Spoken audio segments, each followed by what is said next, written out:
In this video, we are going to see how we can deal with the repair and maintenance expenses or any kind of indirect expenses that is paid in cash. As you can see here in this transaction on January 6th, paint and renovations expenses for shop taken on rent. Just imagine that we have bought a shop and why we are incurring all the paint and renovation expenses just because we need, let's say, some brand colors, some specific shelves and some kind of decoration. So the owner is not willing to pay for that. So that's why this is all the expenses that we have incurred. Now this is considered as indirect expenses. Let's see how we can deal with this in Teleprime. So from the gateway of Tele, I'll just go to the vouchers. Since this is a minor expenses, we will consider that it is paid in cash because these are one-time expenses. So let's put cash here and paint and renovation. All the date of transaction, I'll keep it to 31st of January. Why? Because the educational version only allows 1st, 2nd and 31st. But many times you will experience that you accidentally miss the date changing process. Why? Because it automatically stops either here or here.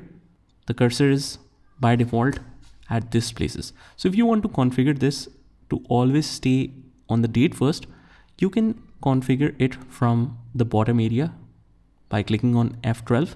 And there we have all the essential functions that you can use. Show more configurations, hit yes. And it says here, skip the date field during the voucher creation, and it says yes.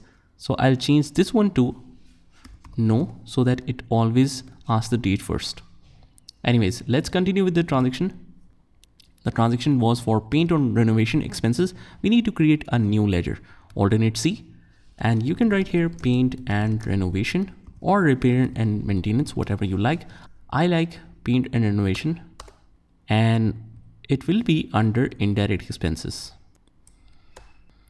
Let's select indirect expenses and no rounding. I don't need any specific invoice rounding, not applicable, not applicable, and press Ctrl A to save. And now let's put the amount, that is 1500. All set. We don't have any other expenses. Narration, I'll just copy this one right here and paste it, Ctrl V and Ctrl A to save. So that's how we deal with the paint and renovation expenses in Teleprime. Just try this by yourself and I will see you in the next one.